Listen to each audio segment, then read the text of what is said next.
干嘛呢？吵着别人睡觉了，知道吗？小娘们儿，滚远点，小心老子弄死你！你看，老实点，别出事。那你过来弄死我！我说你，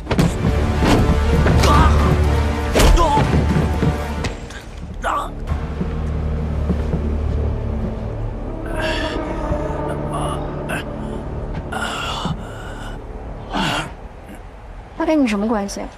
我不认识他。上车前他就一直看我，然后上了车以后，他就换到我旁边来，关了灯就耍流氓。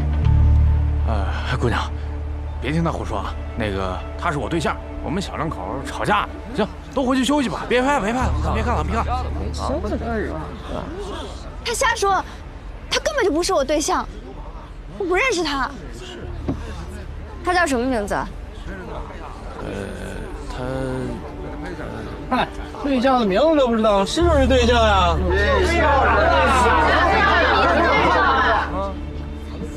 小娘们儿，小心我下车连你一块办了！放开我！认不认识他？问你认不认识他？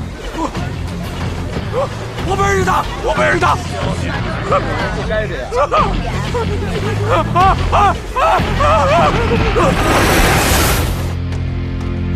全起来了。刚刚警察跟我说了，说那个人是惯犯，而且已经被拘留了。哎，你这属于见义勇为，所以没事的。刚刚我看到表格上写了你叫木代，以后我叫你木木姐行不行？可以。木木姐，我没有什么别的意思，我就是特别感谢你救了我，结果还被我连累到这里来。一会儿你住哪儿？我跟我姑姑送你。我也不知道住哪儿，我是来找人的。不知道，你是打算住酒店吗？没钱。木木姐，那要不这样吧，你跟我回去住。我姑姑在老城区有个火锅店，她那边包吃包住还包工资呢，而且我姑姑这个人脉特别好，她说不定还能帮你找人呢。郑离，姑姑，你没事吧？啊！哎呀，你吓死我了！没事，姑姑，她救了我，木代木木姐。谢谢你啊！哎呀，姑姑，你不是本来就缺打杂的吗？我都答应人家了，你就帮我个忙嘛。我缺的是打杂的吗？那活很辛苦的。看他长得这么好看，他能愿意干？姑姑，他身手很好的，肯定没问题。哼，和我那哥哥一样，就知道给我找事儿。那你是答应了？走吧。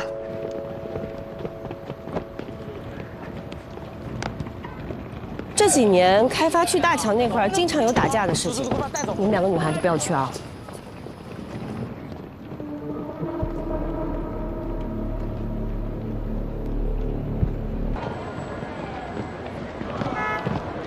快来！哎，好了，到了，就是在这里了，进来吧。金老板，过来啊！哎，回来了，来。哎呀，来，坐这儿。张二，把早饭拿过来。好的，老板。老板娘早盛好了。哎，多吃点。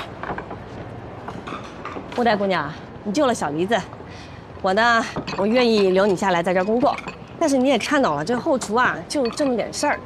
你看，切菜啊什么的，你行吗？我觉得刀不是那么用的，我不习惯。那这样，你跟小梨子一起跑外圈，去传菜什么的，行吗？我也不太习惯跟人打交道。要不我洗碗吧，那个我可以。洗碗？洗碗？你愿意洗碗呐？哎呀，那好啊！我刚走了个洗碗工，我还真愁找不着人呢。行，快吃饭吧。吃。这个好吃。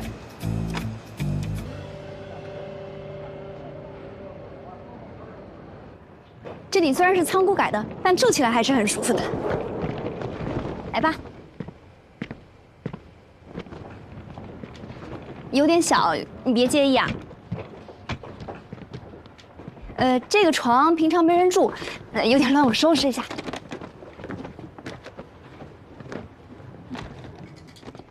木木姐，木木姐，木木姐，这个呢是我送给你的上班礼物，看看喜不喜欢？你托我查的那个圆形的楼，我替你查了。整个南田市只有3栋，已经拆了2栋了，最后1栋的地址是这个。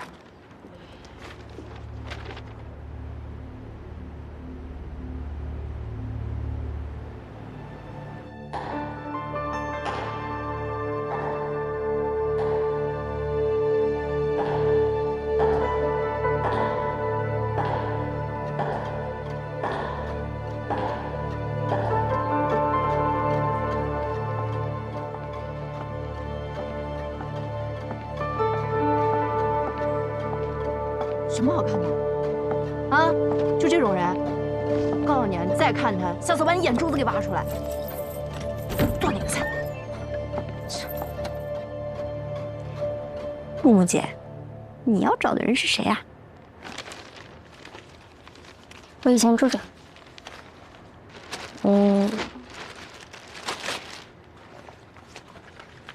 小兔子，可爱吧？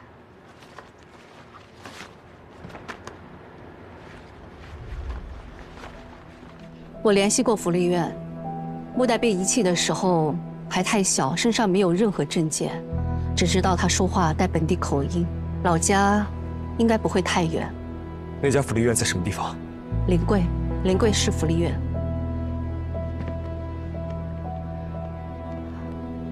你是怀疑他回老家了？我先走了。啊，王凤虎，帮我留一下临桂市福利院那附近有没有木代的消息。对。哎，这个好看。这发给我。哎，我也喜欢。哎，二虎啊，你怎么回来了？家里边事儿办多了？办什么办啊？我听说木代出事儿了，我紧赶慢赶就回来了，什么事儿都没办呢。你俩倒好，哎，还有心思在这刷视频看美女，有没有良心啊？二虎，你这人就是人如其名，性如烈火，你吃人不？对。误会了，这自动跳出来的视频，你往上翻。对，你翻。我告诉你，临桂人的临桂事儿。对喽，这信息化时代找人要灵活变通，你懂吗？就靠刷当地视频？我们这叫精准投放。罗任已经去找了万烽火了，那我们怎么办呢？我们只能另辟蹊径，选了几个当地的自媒体大 V， 花钱请他们发布消息渲染。这叫什么？这叫强强联网，马太效应。主打的就是一个字：稳。啊，靠谱吗？哎呦，他可下心思了，是吗？给当地好几个主播都刷礼物了，在好几家那儿已然是榜一大哥了。人有消息肯定告诉他。我那叫投放。是投放店里钱了，张叔还不知道。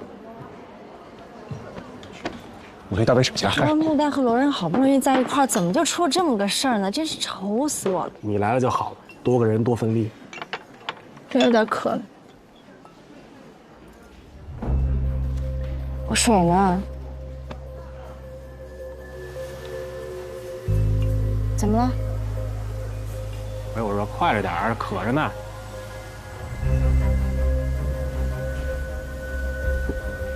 我好像也看见幻象了。在哪儿呢？哪儿呢？那儿。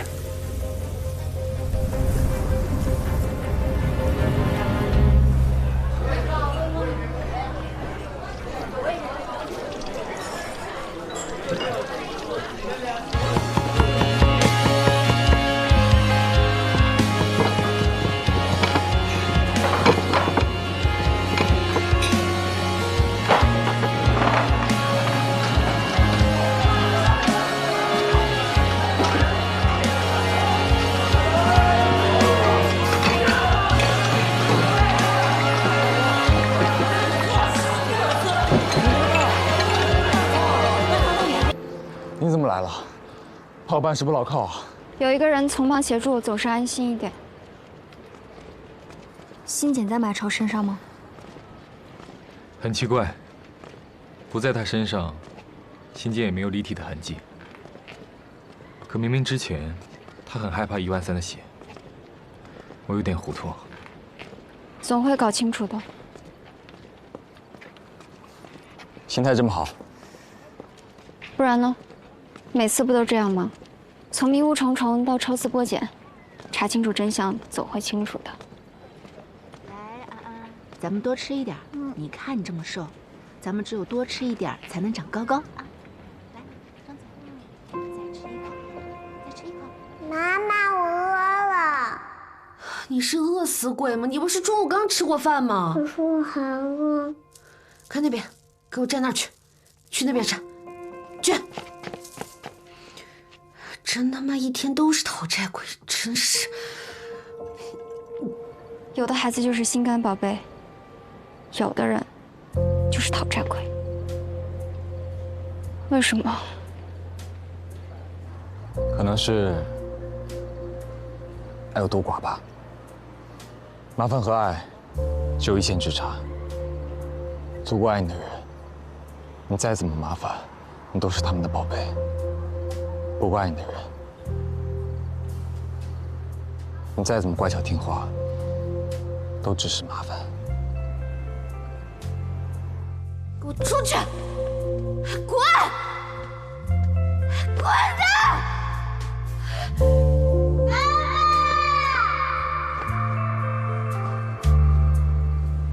来吃你最爱的薯条。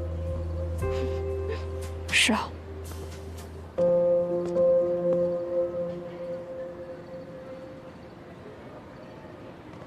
来。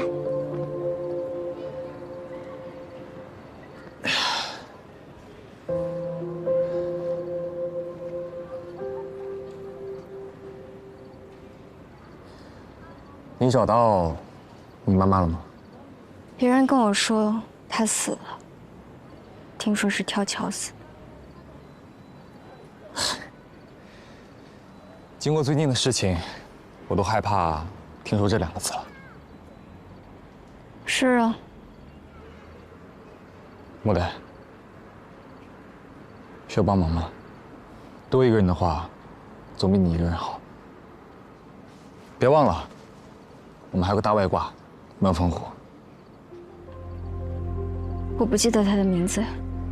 他爱穿红色高跟鞋，住在老城区的一片圆楼里，但是那个楼早就荒废了。后来得了病，绝症，嫌医生治不好他，拿刀把医生捅了。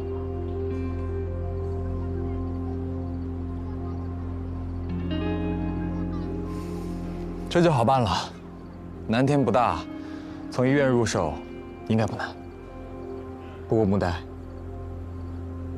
你有没有想过找他是为什么？找他还需要理由吗？我指的是，你是想找回失落的亲情，跟他相认吗？不是，我只是想回到原来的地方，看看自己的来处，顺便问问他为什么嫌我吃的多，嫌我弄脏衣服，嫌我把澡盆里的水弄到地上。后来我很努力的每次吃的很少，比别的小朋友都爱干净，洗完澡还会擦干地上的水，可是他还是不要。爱有多寡，道理都懂，可是这4个字还是挺伤人的。上天给了每个孩子一个母亲，为什么不能让他们带上同样的爱呢？想不明白。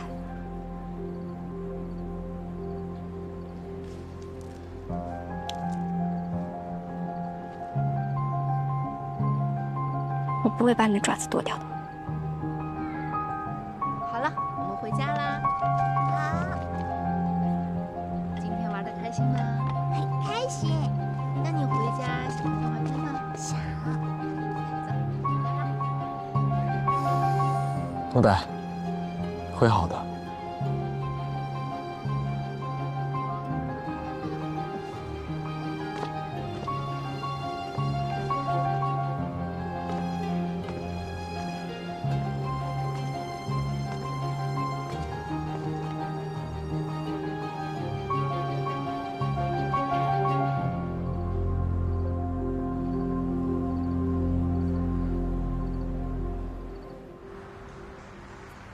马超身上没有心剑，好像也说得通。因为马超要是寄生者，那他跟之前的人比起来，也太弱了。你看你多明白啊！就你这细胳膊细腿的，绝撂不倒新剑附身的人。我这叫精壮。哎，会不会是新剪毛呢？新剪毛？哎呀，《西游记》听说过吧？孙悟空，他拔一根毫毛就能变出好多个自己，但是武力值远不能跟正主相比。所以马超身上会不会也有类似的新剪毛？但经过你的血之后，经受不住，所以原形毕露了。红纱说的挺有意思。哎，那这毛是什么时候放上去？这是关键。木代的事情，像是有预谋、有计划的，而13000的事情，事发突然，不可能提前安排。那就是临时现场安排。那咱们回去调调监控，或许还能发现些线索。如果红纱的推论是正确的，那我们是不是应该用血，也去试试昨天指证13000和木代那几个人？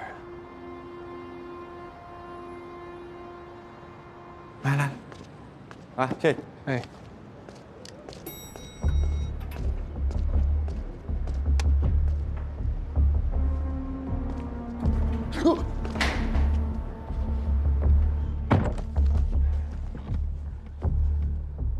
之前我知道的不都跟你说完了吗？我只是想问你点新的问题。放心，钱不会少你的。好。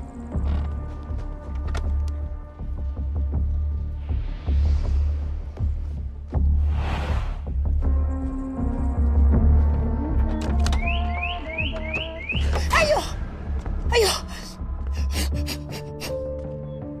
谁干的？你见过他们吗？这3个女孩，我一个都没见过。你再仔细想想呢。我真的一点印象都没有了。上次你说你见过。上次啊？你还记得什么时候上桥的吗？那有几个女生呢？女生的脸你还记不记得呀？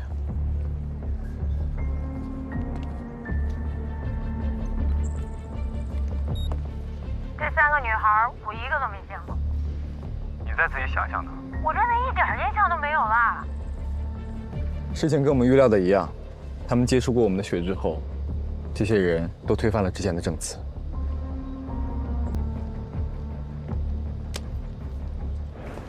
感谢你主动投案，配合了我们的调查，并且提供了这么重要的线索。最近的情况我们也都了解了，你在这里签个字就可以走了。感谢你的配合，如果后面还有什么问题，还会再联系你的。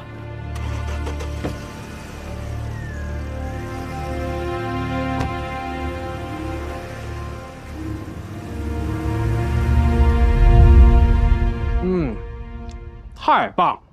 马超已经被警察监管起来，就等他醒了。不过要我说呀，反正我妹妹小师傅已经沉冤得雪，给您道喜啊。马超醒不醒，压根儿无所谓。现在就等13000了，希望是好消息吧。什么好消息啊？怎么样？还能怎么样？人家交管所有规定，说什么都不让看。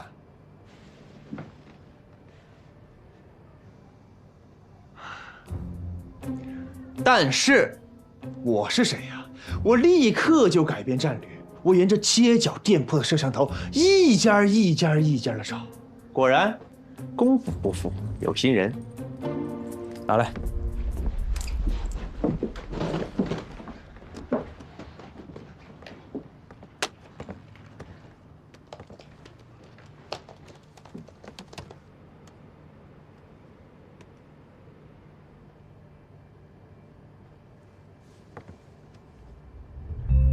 暂停！你们看到没？大家都在看热闹，就这个女的，不屑一顾的。这叫不屑一顾吗？他要是真不屑一顾，他就压根儿就不会凑上去。他这明显是凑上去之后又走开的。还有其他视角吗？这儿呢，这不他吗？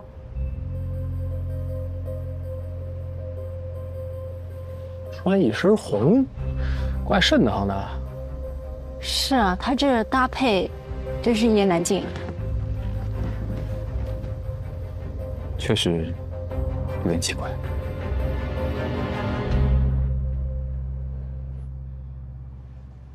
你说这新剪毛是不是这一身红头放的？她应该是我妈妈。啊？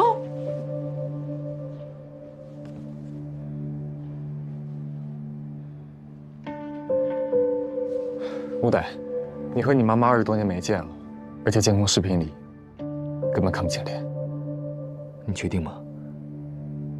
只是一种感觉。我的记忆里，她很爱穿红色高跟鞋，每一双都是红色的。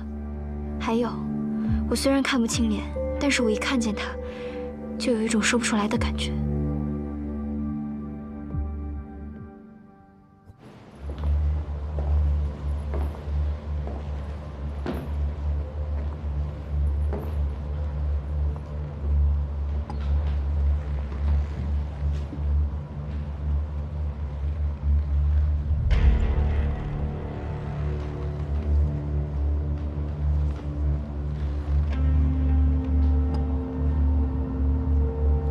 我还需要做些什么吗？你已经做得很好了，不要了。哦，这么快就收手了？可是我还没玩够呢。游戏不能总是你一个人玩，还有别人要等着上场。别人？那些和我一样的人？那我会见到他们吗？会的，因为你并不孤独。总有一天，我们永远不会分离。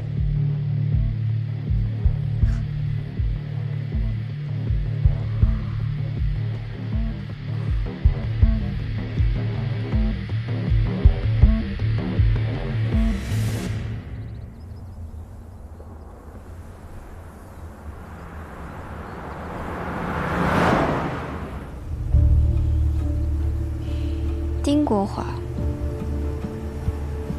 长青医科大学博士，现皮肤科的学术带头人，辞去工作转行开书店。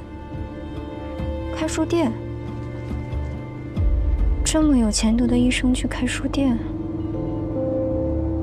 不知呢，你再往下看看，他被你妈妈砍伤，不久之后就辞职了，但他没有追究你妈妈的责任。还有，你妈妈姓向，恶性死了。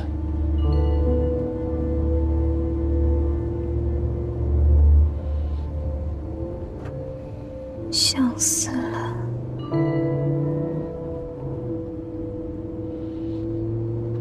他会知道我妈妈的下落吗？他跟你妈妈之间一定存在某种联系。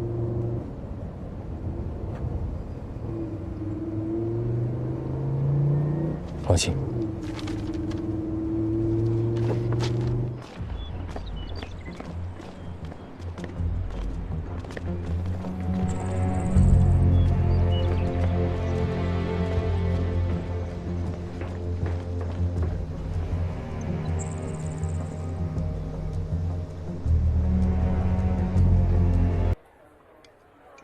张光华，这个人是谁啊？他要查的这个人，恐怕已经死了。死了？这个张光华也是落马湖人，他跟李亚青同住一幢楼，案发以后他就失踪了。也在落马湖？一个故人，想知道他的下落而已。钱不重要，主要这张照片丢了就没了。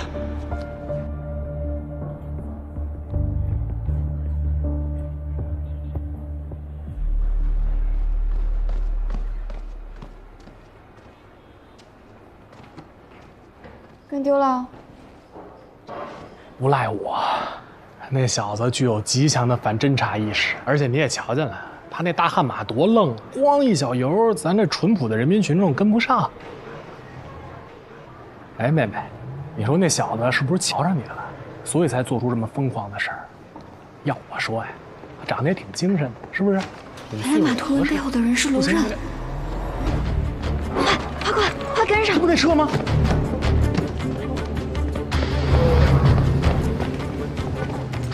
又让他跑了。跑了和尚跑不了庙。什么意思啊？开车那小子我认得，大花蚊子，酒吧一条街小有名气的驻唱歌手。前几位曹爷，您客气。能不能找到他家在哪儿？一定能。行，再信你一回啊。说。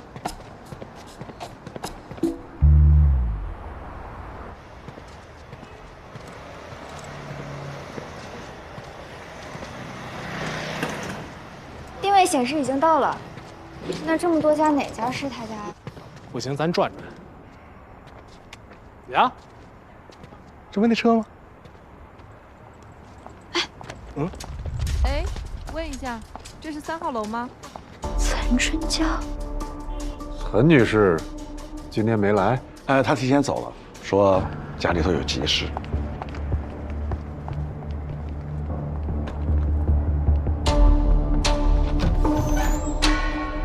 哎，那小子，在这儿截胡呢。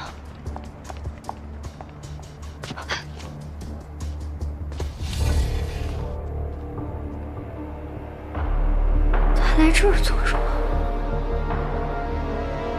走。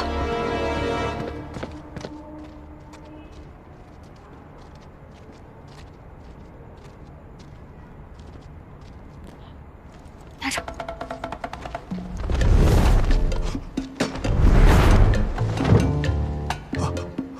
但是我们旅馆在主街嘛，所以有一个监控，能拍到一些人进人出的。我当时留了个心眼，存了一个底，但是警察来了也没查到什么。监控备份什么时候给我？我现在就可以回家拿，你给我钱就行。还有一个问题，你确定柳树海没提到过小山河？没有啊，他就提了落马湖、达伦特尔、小山河，怎么了？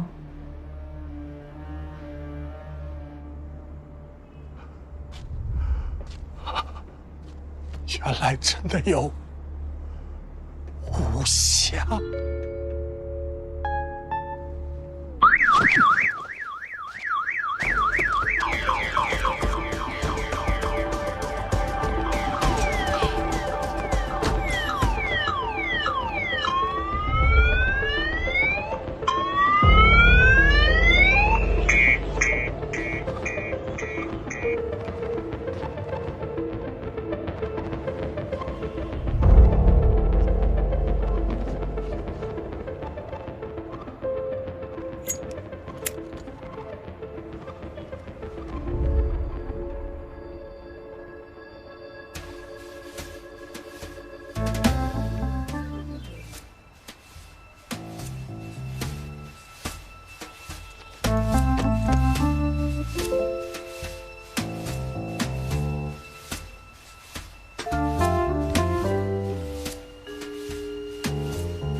何人？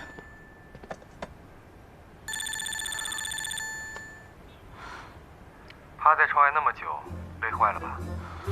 手上有刚洗过的草莓，吃了缓缓，没可加。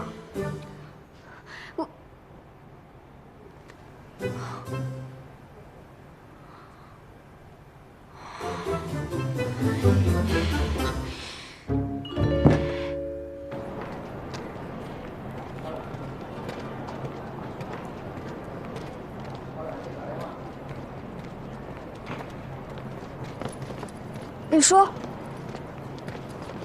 您去哪儿啊？穆代姑娘，事儿结束了，晚上航班便宜，我准备走了。也是，我红姨也催我回去呢。本来以为这次能得到点线索，可又空跑一趟。20多年了，一直在空跑，每次都一样。不过谢谢你，要不是你，我连那张照片都丢了。走了。李叔，您几点的航班啊？有事儿。我请您喝2杯。李叔，您能给我说说2年前这个案子的情况吗？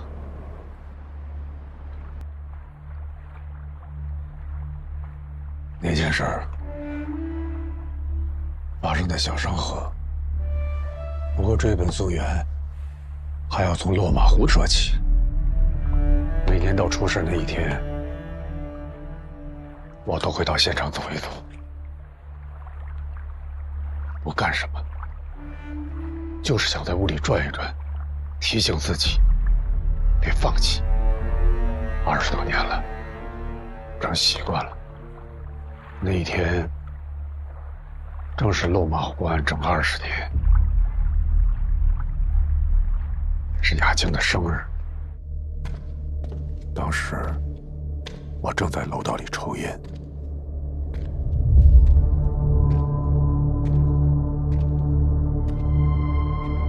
突然看到一个奇怪的人进了雅清家。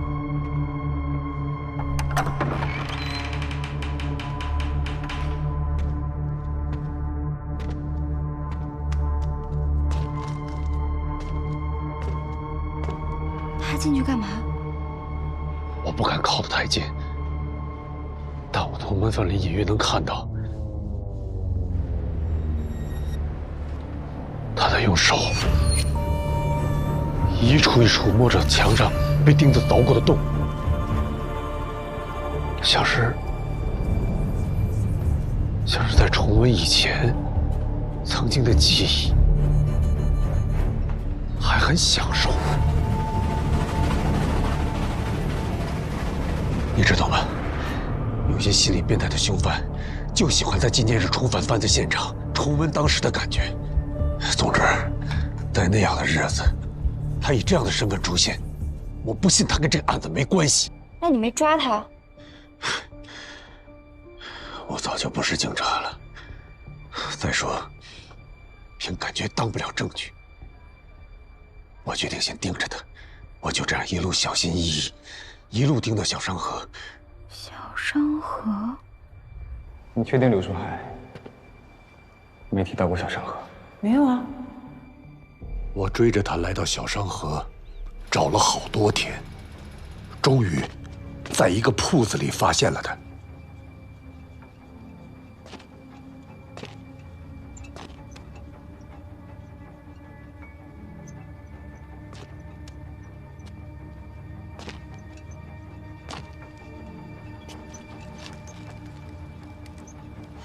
走进铺子才发现，一家人都死了，那个凶手还在用鱼线绑尸体。我当时满脑子都是，不能再让他跑了，至少先打晕了他再说。但他头部受到我的重击，却跟没事人一样，力气也出奇的大。我被他打得很惨。直到突如其来的大火让他慌了神儿，我才找准时机将他压制。没想到突然有人偷袭，等我醒来的时候，已经在医院里了。谁送你去的医院？不知道。医生、护士都没有看清。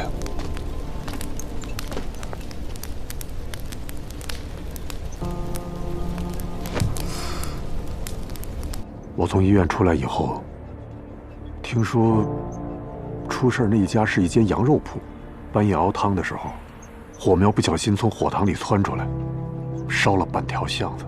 等火扑灭的时候，那一家人烧的几乎都没有了。那这件事情就不了了之了吗？你没报警吗？当时头受了伤，记忆混乱了好一阵儿。我养了小半年，才陆陆续续想起那天晚上发生的事儿。我也想过报案，可一来，案子已经结案了；二来，我又提供不了有力的证据。我连凶犯长得什么样都没记清。如果你当时被打晕在了现场，应该会被警察带走或找你问话的。可是他们没有，就说明你当时已经被带离了现场，并且有可能被人送去了医院。可是一个连环杀人犯，凶手为什么偏偏放过你呢？是啊，如果他是凶手的话，我应该死在那场大火里。有没有可能那个年轻人跟凶手不是一伙的？我觉得不管是不是同伙，他都是关键。李叔，您被打晕前不是看见他的脸了吗？画下来呀，5、6分像也行。你以为我没做过吗？可我怎么也想不起来那张脸。有的时候想劲儿大了，头像炸开一样。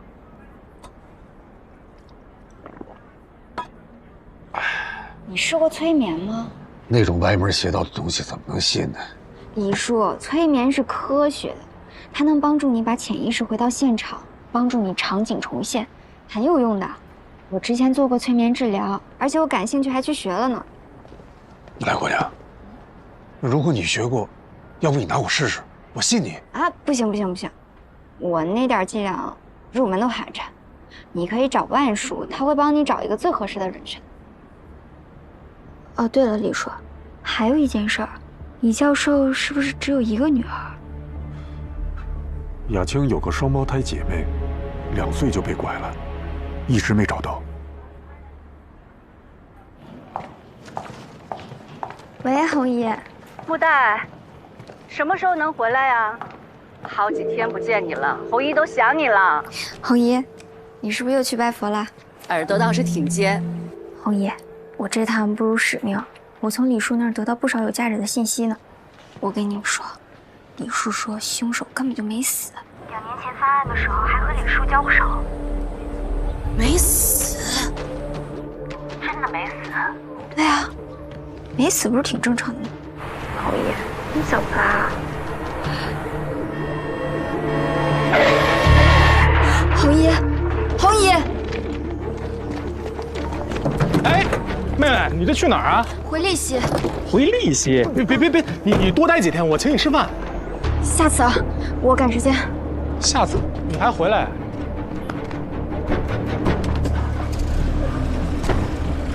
师傅，去机场。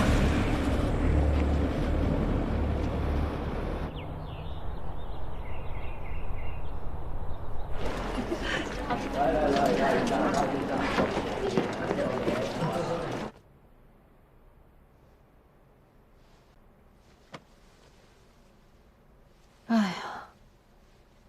红姨，哎呦，莫大呀！红姨，你睡好久了，你没事吧？你什么时候来的呀？早就回来了。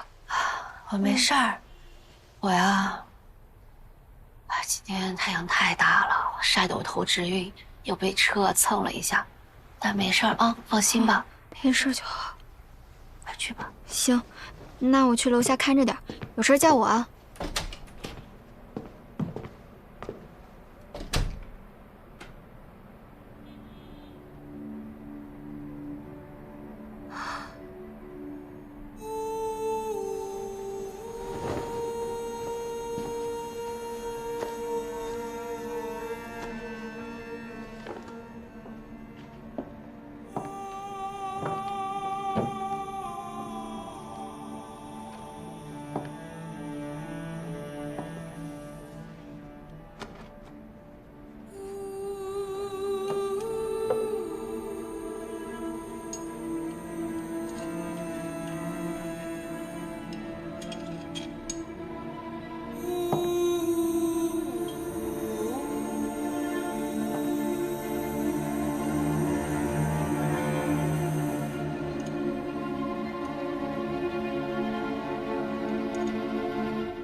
这都喝半瓶了。跟你喝酒喝一整瓶怎么样？这酒好贵的，你不吃亏吗？怎么会？哎，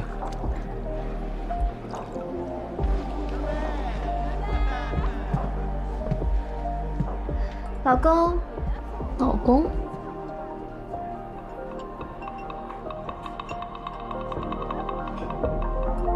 这儿呢。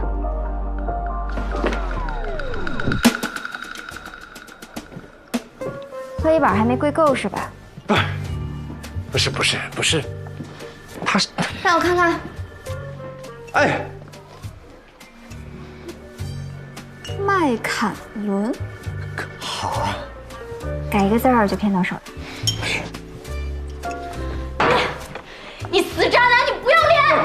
哎，别，我对你是真的，我跟他真不是那，哎呀，老公，他跑了你不追呀？夏老板娘，你可别这么叫我，我担不起啊，我追，我追不了。开个玩笑，使使劲儿啊！那我帮你蒸了骨，我蒸的技术老好了。哎呦，夏老板娘，我是顶不住你这8年的功夫，我这手要断了！救我！谁来救我？牡丹，在这想恼什么呢？红爷，赶紧松开啊！你别总是欺负13000，我没欺负他。这张叔在外面忙活了半天了，你赶紧让他去帮忙。就是。去吧，快去追吧！你上来，有话跟你说。哦。切，追得他个屁追！毒妇，别宽容，不跟你计较。张叔也是，毒妇我也不告诉你，真是的。你呀，别总跟13000过不去。看你，总叫人家13000，我连他的大名都忘了。我叫他13000，就是时刻提醒他，你帮他还了13000块的债，他得感恩戴德，他欠你。那也不是白欠的，13000块，他要在我酒吧打工1年呢，这样算下来挺合适的。打工1年，哎，您瞧着吧，这1年啊，得各种揩店里的油水做小账。他这种人才不会做赔本买卖呢。哎，红姨，您不是睡下了吗？怎么又起来了？李老师家的案子啊，是压在我心口的一块石头。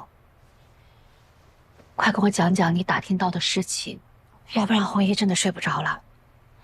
那个李坦在小商河看到的凶手，多大年纪？有多高？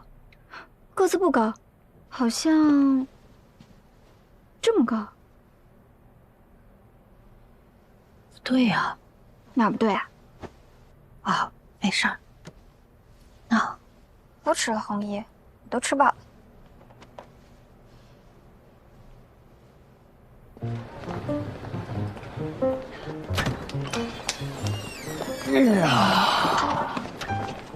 美好的一天开始了。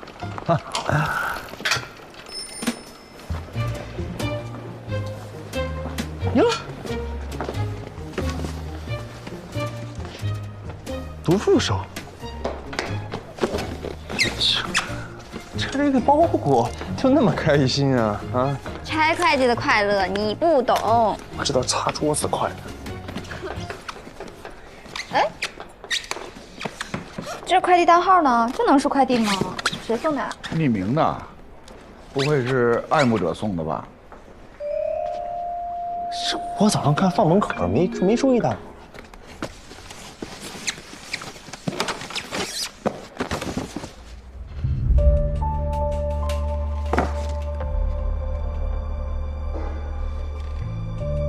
趴在窗外那么久，累坏了吧？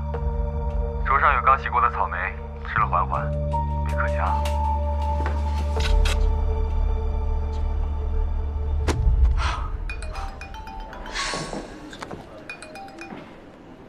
李叔，催眠挺管用的，画像画出来了。是吗？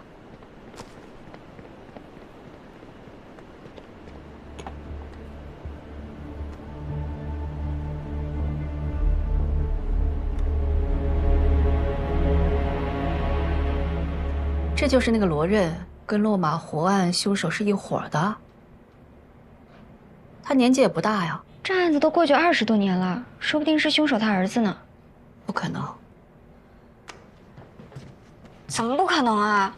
这个罗仁真的很可疑。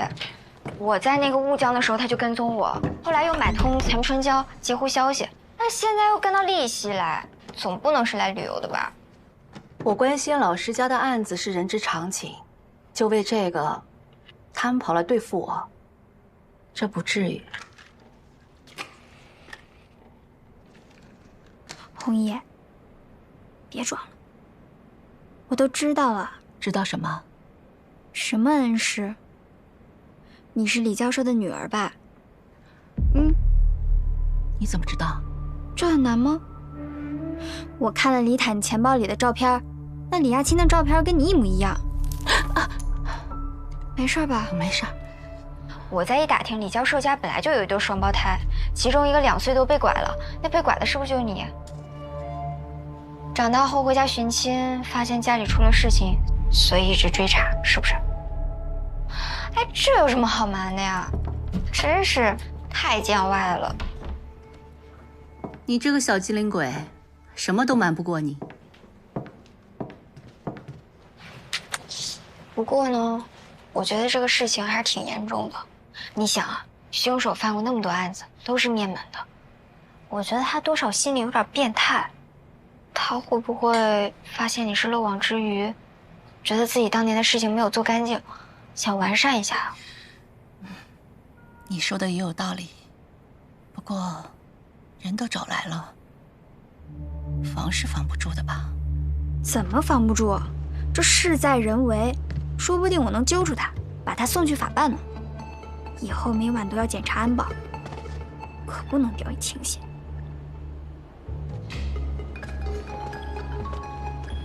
哎呀，谁呀？大晚上还打电话？喂，你好。喂。今晚不会来了，早点睡，明天见。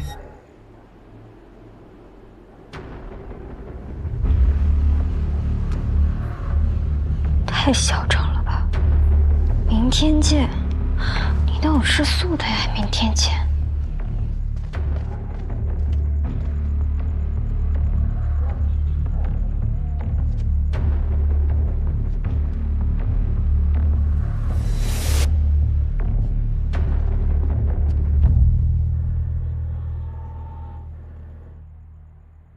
没本事的人才虚张声势，哼，等着你来。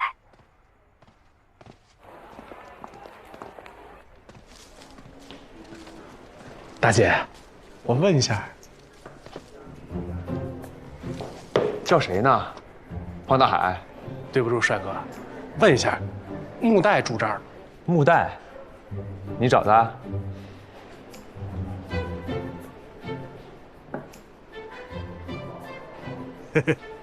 你怎么来这儿了？看看你。呀，你这咋了？还挂彩了？你是不是偷东西让人给逮着了？被打了吧？你瞧，你真冤死我了！我这才叫一言难尽。就跟我一块玩那几个孙子啊，太不规矩了，非要在医院里头出活，还专挑老头老太太下手。那老头老太太，你说他那钱是什么钱？那钱是拿来救命的，偷人家那这丧良心啊！我赶紧给拦了，这帮人不干，还要揍我。我不信，你良心这么好啊？真事儿啊，我能惯上他们吗？直接就跟他们滚起来了，身大力不亏啊。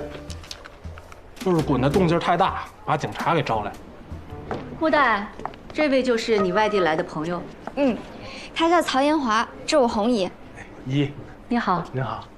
那位是张叔。姨夫。啊？您好。不是，他是帮忙的。这要13000。这见过。对。你的住处定了吗？他还没定呢吧？你是不是没定呢？没呢。这样吧，别费那个钱了。我记得13000房间是高地铺是吧？你那上铺是不是空着呢？老板娘，我来安排。咱们啊，聚散随缘酒吧，相逢即是缘。好话。嘿，刚我没听清楚，您是叫曹？我曹延华啊。我曹兄，听着他骂人。我三兄。哎，对。哎，曹兄，要是咱在那门口的地方用黄金镶出一个豆字，你觉得是什么意思？什么意思？日进斗金。哎呦，就是啊，这吉祥话。你们俩真的是，曹元华，你给我回来。穆丹，曹先生原来是客，你得客气一点。看你那凶巴巴的样子。啊，靠窗那桌刚进来的，赶紧给人家点单去。嗯。你教着点我。哎，我试试。先生您好，请问您喝点什么？有什么推荐吗？如果您喜欢喝鸡尾酒的话，152轰炸机还不错，曼哈顿也不错，口感就……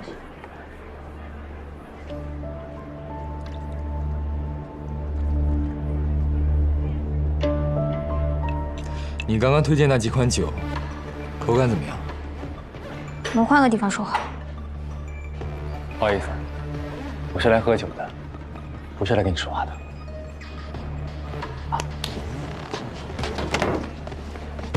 别想动我红姨。老板娘。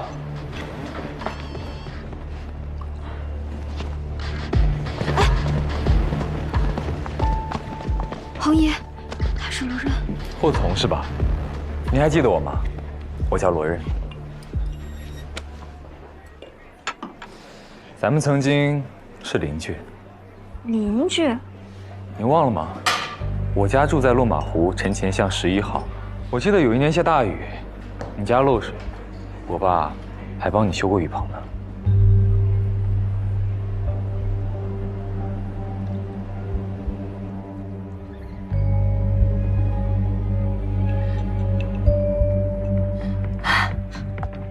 我想起来了，都长这么大了，差点没认出你来。怎么样，你爸还好吗？我爸？对，你爸。挺好的。那就好，我请你喝一杯吧。好啊。红姨，担心什么？没事的，我们就在那边。走。真是邻居。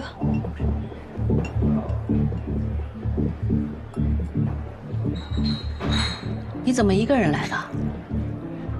难道我应该成群结伙的来？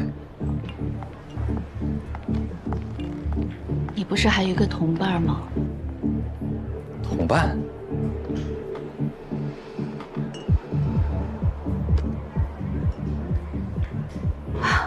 小商河，半夜羊汤，你还为了你的同伴打晕了李坦，你不记得了吗？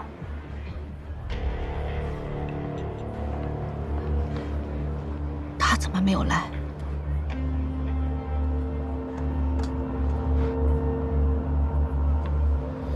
你好像很期待他过来啊。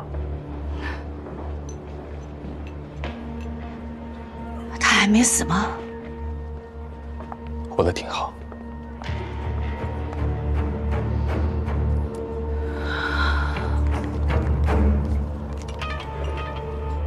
他还真能活。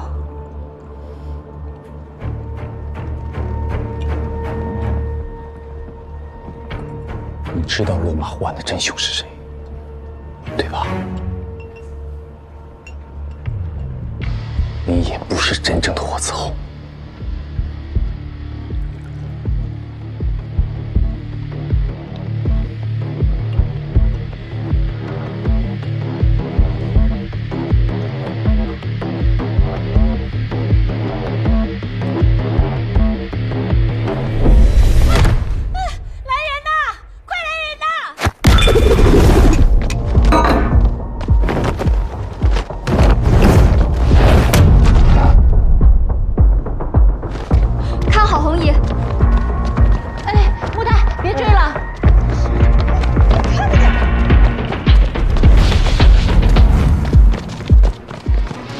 红姨，你没事吧？有没有伤着？哦，我没事儿。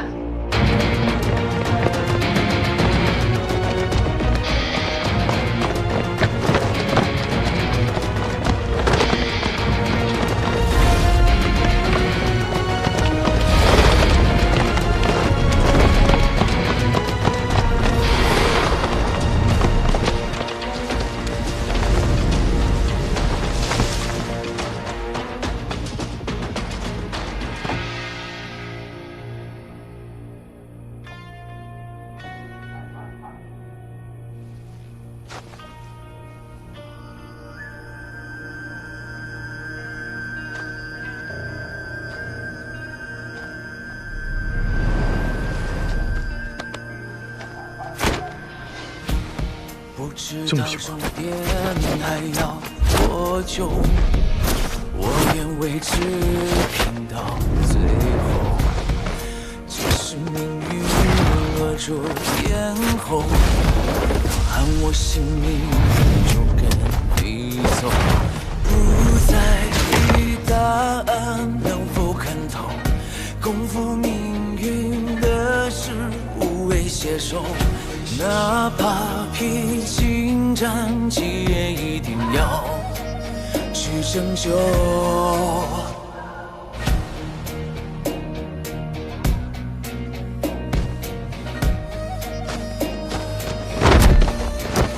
那未知的冒险与迷梦，终将会有收复时候，让我们执着，就算不烈火一起战斗，在梦魇之后害怕什么？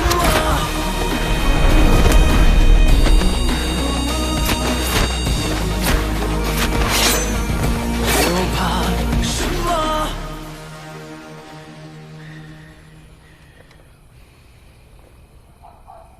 有什么意义也没有。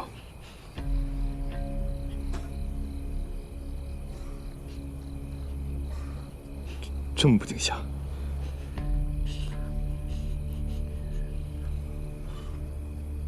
莫代，我可以放你走，但我有几句话，请你仔细听。第一，我知道刚才的情形很像是我攻击了霍子红，但你亲眼看到了吗？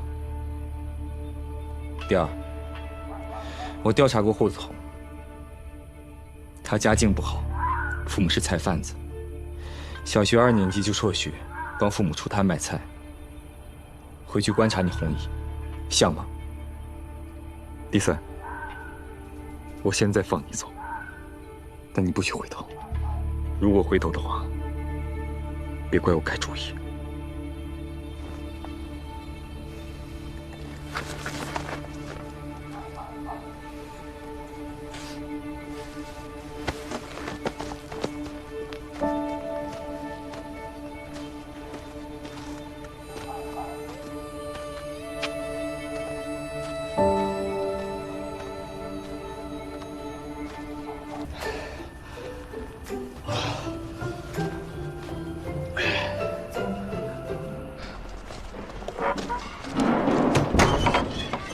红姨，你没事吧？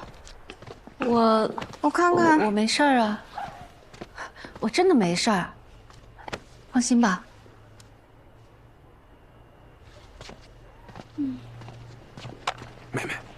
小老板娘，你没事吧？啊，那人怎么样啊？啊，没受伤，没抓住，打不过，让他跑了。来，休息。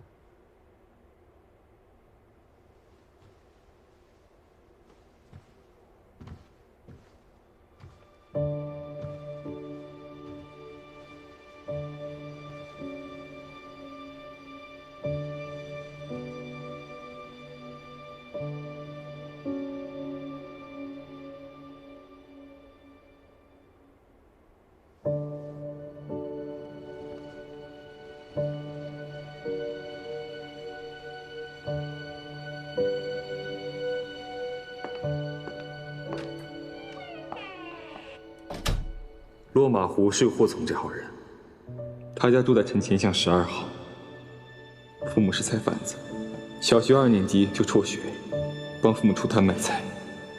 回去观察你红姨，像吗？能把你打成什么样啊？他那么厉害吗？毕竟是练家子，这年头难得遇到一个练武的人，他师傅一定是个高手。哎呦，这都打上了，你这个案子以后就更难查了。我倒是觉得会越来越顺畅，大家看品行，很修行。这个穆代是个值得结交的人。哎呦喂，这评价够高的啊！高吗？从你嘴里说出来算高。你不是常说吗？你身边都是些两面三刀、下手无情的人，值得结交。我还是头一回听到从你嘴里说出来啊。对了，娉婷怎么样？好，还是老样子。唉，得亏呀，他是个文疯子。他要是武疯子，我可看不住他。你看这样行吧？咱们再给他找一个更好的医生。你查的是旧案子，你就算是找到了真凶，也帮不了娉婷啊。郑伯，叔叔的案子太过离奇，娉婷也疯得太突然了，所以我始终觉得案子本身才是关键。